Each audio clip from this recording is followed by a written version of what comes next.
is that raw goat's milk in front of you? That's raw goat's milk, yeah. And so you had a quite funny viral tweet. Was that like 2 weeks ago, probably? Yeah, And that thing went, how many views did it end up with? Like 20 plus million? something like that. Yeah. Yeah. And what was the story there? So the tweet was just like, what was the initial tweet?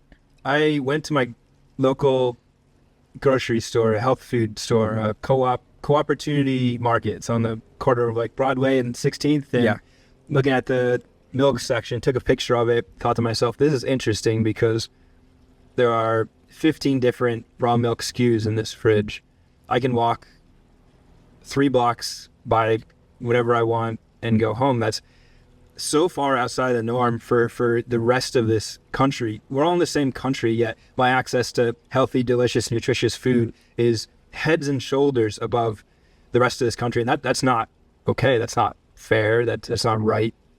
Every American should have access to nutrient-dense food like raw milk. And I just took a picture and posted it online because the other part of this is there are people saying this should be illegal.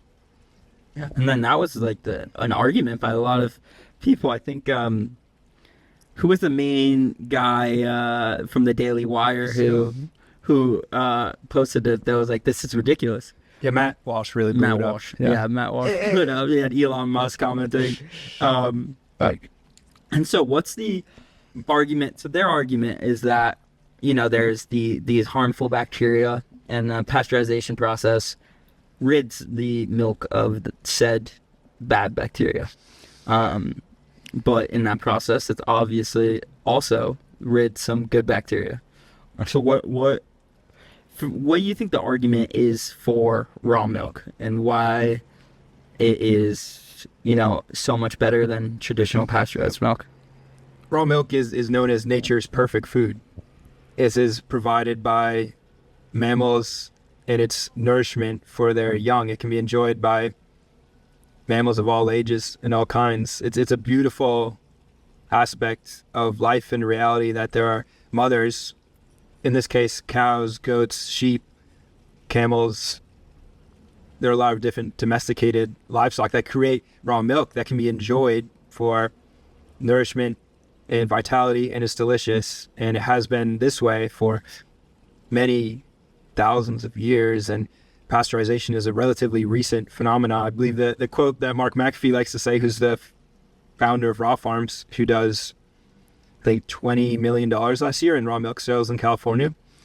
He says pasteurization is a 18th century solution for an 18th century problem, or maybe it was 19th century solution for a 19th century problem. I don't the dates are irrelevant. It's a old past solution for a problem in the past. And then the reason why it was a problem in the past is because farming became industrialized. Cows were brought in the city. They were kept in bad conditions. They were fed spent distillery grains, and disease proliferated in that environment. It wasn't the milk that was bad. It was the environment in which the milk was made that was bad. Yeah.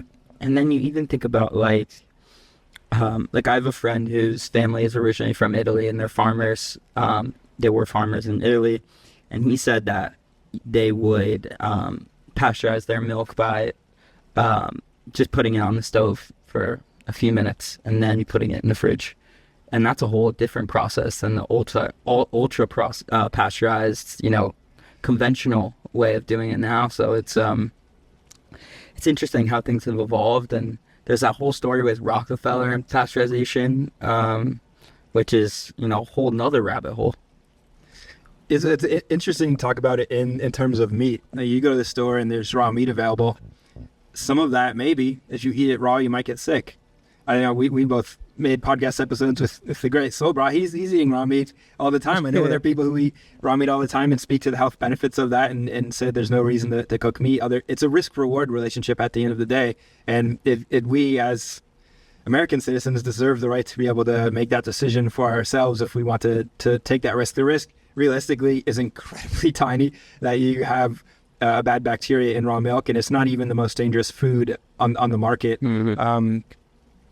Deli meats are actually statistically the most likely source of pathogenic bacteria. Even know that. And that's controlling for quantity sold. Oh, wow. So I mean, I'm not saying this to like stop eating deli meats. I'm just saying there's even spinach is risky. Like every food presents risk of bacteria. So the only reason that someone would want to attack milk is economic. And then that was primarily proliferated by big food and pushed so that they could monopolize and make a big business out of nationwide milk sales. You can pasteurize and ship across the country.